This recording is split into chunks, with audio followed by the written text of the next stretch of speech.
সজীব ওয়াজেদ জয় যা বলছেন যে দলের উপর থেকে নিষেধাজ্ঞা প্রত্যাহার করা না হলে তার আওয়ামী লীগের সমর্থকরা ফেব্রুয়ারিতে জাতীয় নির্বাচন বাধাগ্রস্ত করবে এবং তিনি সতর্ক করে বলছেন যে এই যে নির্বাচন প্রতিহতে বিক্ষোভ শুরু হবে সেই বিক্ষোভটি সহিংসতায় রূপ নিতে পারে। আসসালামু আলাইকুম। সাবেক প্রধানমন্ত্রী শেখ হাসিনার বিচারের রায় দেওয়া হয়েছে ট্রাইব্যুনাল থেকে এবং রায়ে কি হবে মোটামুটি এই বিষয়ে আমরা সবাই নিশ্চিত ছিলাম, তাই এই বিষয়ে এই মুহূর্তে বিশেষ বিস্ময়ের কিছু নেই। তবে এটা নিয়ে আলোচনা হতে পারে, নানান ধরনের বিশ্লেষণ হবে, কিন্তু এই মুহূর্তে সবচেয়ে বড় যে প্রশ্নটি, সবচেয়ে বড় যে আশঙ্কার বিষয়টি তা হচ্ছে দেশে একটা গৃহযুদ্ধের জন্য সব পক্ষের প্রস্তুতি চলছে কিনা, সেটা আওয়ামী লীগের পক্ষ থেকে হোক, সরকারের বিশেষ অংশের জায়গা থেকে হোক, অথবা অন্য কোনো রাজনৈতিক দলের পক্ষ থেকে হোক। কেন এই কথা বলছি? নিশ্চয়ই এই মুহূর্তে তার অনেক ধরনের কারণ নিশ্চয়ই রয়েছে। গত কয়েকদিন আগে আপনাদের নিশ্চয়ই মনে আছে, গত সপ্তাহখানেক আগে বা তার কয়েকদিন আগে শেখ হাসিনা একযোগে তিনটি আন্তর্জাতিক গণমাধ্যম রয়টার্স, দ্য ইন্ডিপেন্ডেন্ট এবং এএফপিকে একটি সাক্ষাৎকার দিয়েছিলেন। সেখানে তিনি মন্তব্য করেছিলেন যে আওয়ামী লীগ বিহীন কোনো নির্বাচন জনগণ মেনে নেবে না। এই ধরনের মন্তব্য ছিল। সেখানে নির্বাচন প্রতিহতের কোনো ডাক ছিল না, সেটি এখন সামনে আসছে। আওয়ামী লীগের নেতাকর্মীদের চূড়ান্ত প্রস্তুতির ডাক তিনি দিবেন এমন কথাও শেখ হাসিনা বলেছিলেন। গত 13ই নভেম্বর লকডাউন যে কর্মসূচি পালিত হলো আওয়ামী লীগের পক্ষ থেকে, তার আগে তিনি যে বার্তা দিয়েছেন, তিনি যে বক্তব্য দিয়েছেন, শেখ হাসিনার কথা বলছি, তিনি সেখানে মন্তব্য করেছিলেন যে যে যেখানে আছো, যার যা কিছু আছে তা নিয়ে তৈরি হও, মাঠে নামতে হবে। এবার মূল কথাটি, শেখ হাসিনার পুত্র সজীব ওয়াজেদ জয় তিনি মাত্র কয়েক ঘন্টা আগে আন্তর্জাতিক বার্তা সংস্থা রয়টার্সকে একটি বিশেষ সাক্ষাৎকার দিয়েছেন এবং রয়টার্সও সেই সাক্ষাৎকারটি তারা এইভাবেই ট্রিট করেছেন যে প্রথমেই লেখা এক্সক্লুসিভ ইন্টারভিউ। সেখানে সজীব ওয়াজেদ জয় যা বলছেন যে দলের উপর থেকে নিষেধাজ্ঞা প্রত্যাহার করা না হলে তার আওয়ামী লীগের সমর্থকরা ফেব্রুয়ারিতে জাতীয় নির্বাচন বাধাগ্রস্ত করবে এবং তিনি সতর্ক করে বলছেন যে এই যে নির্বাচন প্রতিহতে বিক্ষোভ শুরু হবে সেই বিক্ষোভটি সহিংসতায় রূপ নিতে পারে। আমরা জানি যে 2014 সালে নির্বাচন প্রতিহত করতে বিএনপি জামাত জ্বালাও পোড়াও রাজনীতি শুরু করেছিল, পেট্রোল বোমা সংস্কৃতি চালু হয়েছিল, কিন্তু তারা কিন্তু ঘোষণা দেয়নি যে এই কর্মসূচিগুলো তারা পালন করছে। গুপ্ত হত্যা চলছিল। এইবার আওয়ামী লীগ ঘোষণা দিয়ে নামছে। এর মধ্যে শেখ হাসিনার বিচারের রায়কে কেন্দ্র করে দেশের বিভিন্ন স্থানে অগ্নিসংযোগের ঘটনা ঘটেছে, সহিংস রূপের দিকে যাচ্ছে। সেই জায়গা থেকে প্রশ্ন, সত্যি সত্যিই এটি সশস্ত্র সংগ্রামের ইঙ্গিত কিনা এবং কেন আশঙ্কাটি তীব্র হচ্ছে?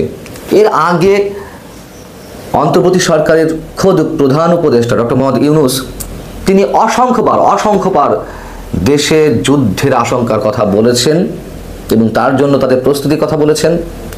তার যে উপদেষ্টা পরিষদ, সেই পরিষদের অন্যতম ছাত্র উপদেষ্টা, প্রভাবশালী ছাত্র উপদেষ্টা আসিফ মাহমুদ সজীব ভুইয়া, তিনি তো একটি টেলিভিশনে সরাসরি বলেছেন যে 24-এর অভ্যুত্থান যদি সফল না হতো তাহলে তারা সশস্ত্র বিপ্লবের পরিকল্পনা করছিল। এখন সশস্ত্র বিপ্লবের জন্য তো অস্ত্রের প্রয়োজন হয়, সেই অস্ত্রের যোগান নিশ্চয় তাদের কাছে ছিল। এটা তো যুক্তির কথা, সমীকরণের কথা। অস্ত্র ছাড়া তারা সশস্ত্র বিপ্লব করবে কেমন করে? তাহলে সেই অস্ত্রগুলো কোথায়? সরকারের আর এক প্রভাবশালী ছাত্র উপদেষ্টা মাহফুজ আলম তিনিও কথায় কথায় গৃহযুদ্ধের কথা বলছিলেন এবং সর্বশেষ এসে ডিএমপি কমিশনার মিস্টার সাজ্জাদ সাহেব তিনি কি মন্তব্য করলেন যে শেখ হাসিনার বিচারের রায়কে কেন্দ্র করে যে অবস্থা চলছে তাতে কেউ যদি যানবাহনে অগ্নিসংযোগ করে তাহলে দেখা মাত্র গুলি চালানোর নির্দেশ দিয়েছেন। তিনি কোন এখতিয়ারে বলেন? পুলিশের পোশাক গায়ে পরিহত অবস্থায় দায়িত্বশীল পদে থেকে তিনি এই মন্তব্যটি কিভাবে করেন? তার মানে কি যুদ্ধের মোটামুটি উস্কানি সব পক্ষের পক্ষ থেকে আসছে? আমরা এগুলো খুব হালকাভাবে নিব?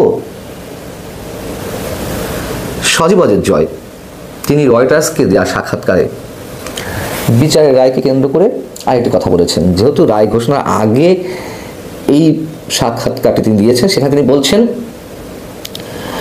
আওয়ামী লীগ ছাড়া আমরা নির্বাচন হতে দেব না, আমাদের প্রতিবাদ ক্রমশ শক্তিশালী হতে চলেছে এবং আমরা যা কিছু করা দরকার তাই করব।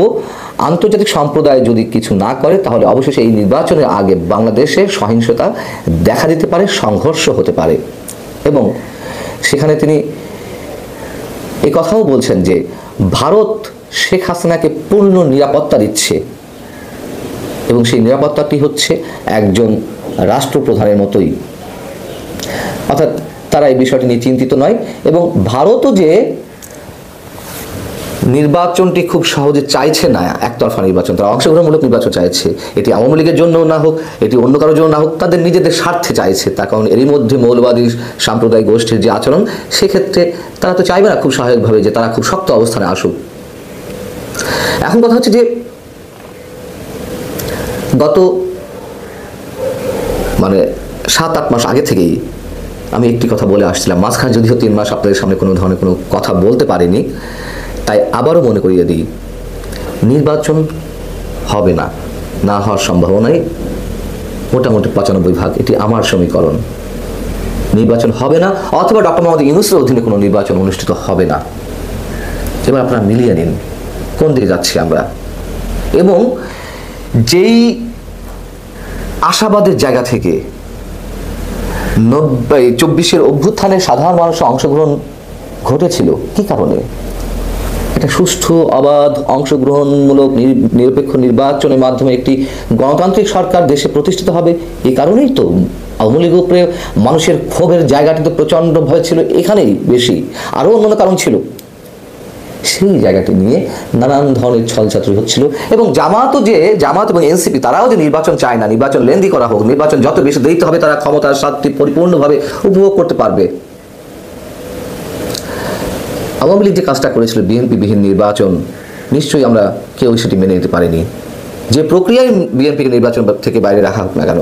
এবং সেই একইভাবে এই সরকার বা অন্যান্য রাজনৈতিক দলগুলো আওয়ামী লীগকে বাদ দিয়ে নির্বাচন অনুষ্ঠিত করতে যাচ্ছে, এটিও নিশ্চয়ই মানা যাবে না, তাই না? সরকার বারবার বলে জনগণ সিদ্ধান্ত নেবে আওয়ামী লীগ থাকবে কি না থাকবে। তা জনগণ যদি সিদ্ধান্ত নেই, সেই পুরনো কথা আবারও উল্লেখ করি, জনগণের সিদ্ধান্ত নেওয়ার সুযোগটি কোথায় রাখা হলো? নির্বাচনে যদি আওয়ামী লীগ অংশ নিত, প্রত্যাহারের সুযোগ পেত। যদি নির্বাচনে অংশগ্রহণের সুযোগ নাই দেওয়া হয়, তাহলে তাদের আর প্রত্যাহারের বিষয়টি কি থাকে? সব মিলিয়ে যা হতে যাচ্ছে, নিঃসন্দেহে আমাদের আশঙ্কাটি তীব্র হচ্ছে, দেশে যুদ্ধের যে সাজ রব, সেই রবের ধ্বনি আমরা পাচ্ছি কিনা।